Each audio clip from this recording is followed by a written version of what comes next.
சிவகாசியில் பட்டோசு குடோனில் ஏற்பட்ட பயங்கர வெடிவிபத்தில் 6 பெண்கள் உட்பட 8 பேர் உயிரிழந்தனர். இவர்கள் அனைவரும் பட்டாசு குடோனுக்கு அருகே இருந்த ஸ்கேன் சென்டருக்கு உள்ளே இருந்தவர்கள் என்பதுதான் வேதனையின் உச்சம். தமிழகத்தை அதிர்ச்சியடைய செய்த இந்த கோர சம்பவம் எப்படி நடந்தது என்பது குறித்து இனி பார்க்கலாம்.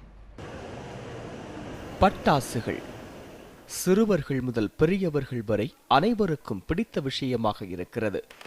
தீபாவளி பண்டிகையின் போது மகிழ்ச்சிக்காக வெடிக்கப்படும் இந்த பட்டாசுகளை கவனக்குறைவாக கையாளும் போது பல உயிர்கள் பலியாகும் என்ற எச்சரிக்கைக்கு மீண்டும் ஒரு வேதனையான உதாரணமாக்கிவிட்டது சிவகாசி புறவழிச்சாலையில் நேற்று மதியம் நடைபெற்ற வெடிவிபத்து.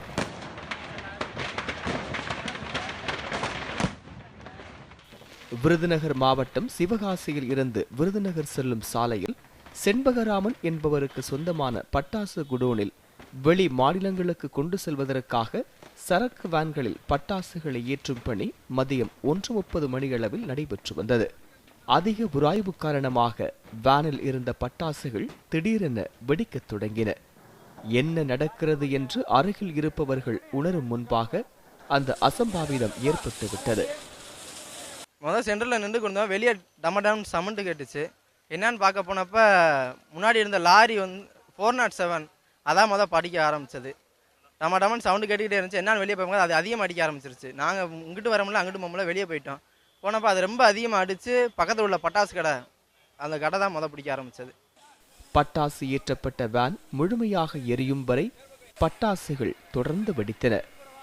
இதையடுத்து பட்டாசு குடோனில் இருந்தவர்களும் அந்த வழியாக சென்றவர்களும் அங்கிருந்து விலகிச் சென்றனர். அருகே இருந்த வாகன நிறுத்தத்தில் நிறுத்தி வைக்கப்பட்டிருந்த ஏராளமான இருசக்கர வாகனங்களும் தீக்கிரையாகின.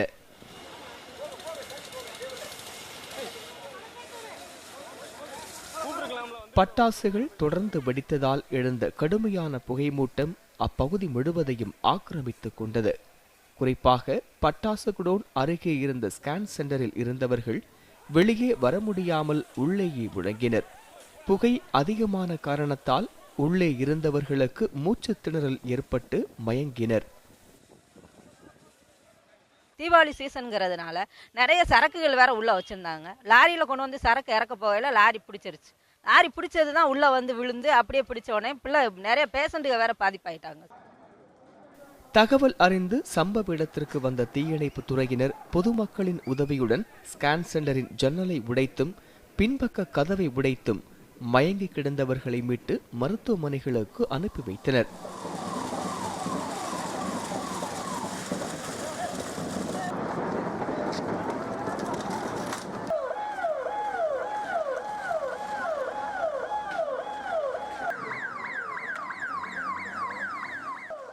அதைத் தொடர்ந்து சுமார் 2 மணி நேரத்திற்கு மேல் போராடி தீயணைப்பு துறையினர் பட்டாசு குடோனில் ஏற்பட்ட தீயை அணைத்தனர்.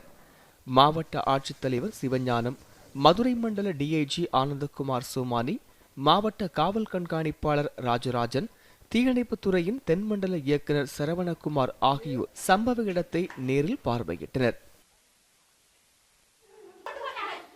இதனிடையே மருத்துவமனைக்கு அழைத்துச் செல்லப்பட்டவர்களில் 6 பெண்கள் உட்பட 8 பேர் உயிரிழந்து விட்டதாக மருத்துவர்கள் தெரிவித்ததால் பாதிக்கப்பட்ட குடும்பத்தினர் கதறி அழுதனர்.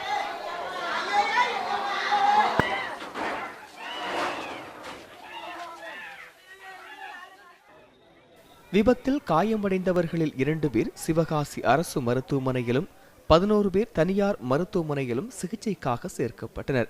அவர்களை தமிழக பால்வளத்துறை அமைச்சர் ராஜேந்திர பாலாஜி, வருவாய்த்துறை அமைச்சர் உதயகுமார், மாவட்ட ஆட்சியர் சிவஞானம் ஆகியோர் நேரில் சந்தித்து ஆறுதல் தெரிவித்தனர். மேலும் விபத்தில் உயிரிழந்தவர்களின் உறவினர்களையும் அமைச்சர்கள் சந்தித்து ஆறுதல் தெரிவித்தனர். ஸ்கேன் சென்டர் தரப்பில் இருந்து அறிவிக்கப்பட்ட தலா 2 லட்சம் ரூபாய் இழப்பீட்டுத் தொகை அமைச்சர்கள் மூலமாக உயிரிழந்தவர்களின் குடும்பத்திற்கு அளிக்கப்பட்டது. இதனிடையே காயமடைந்தவர்களை பார்வையிட்டு ஆறுதல் தெரிவித்த முன்னாள் அமைச்சரும் அருப்புக்கோட்டை தொகுதி திமுக சட்டமன்ற உறுப்பினருமான சாத்தூர் ராமச்சந்திரன் விபத்தில் உயிரிழந்தோரின் குடும்பத்திற்கு தலா 10 லட்சம் ரூபாய் இழப்பீடு வழங்க வேண்டும் என வலியுறுத்தினார்.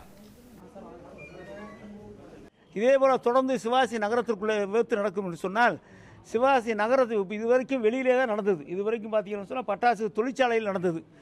இப்பொழுது புதிதாக நகரத்திற்குள்ளே நடக்கக்கூடிய இந்த அவலமான சூழ்நிலை வந்து கொண்டிருக்கிறது.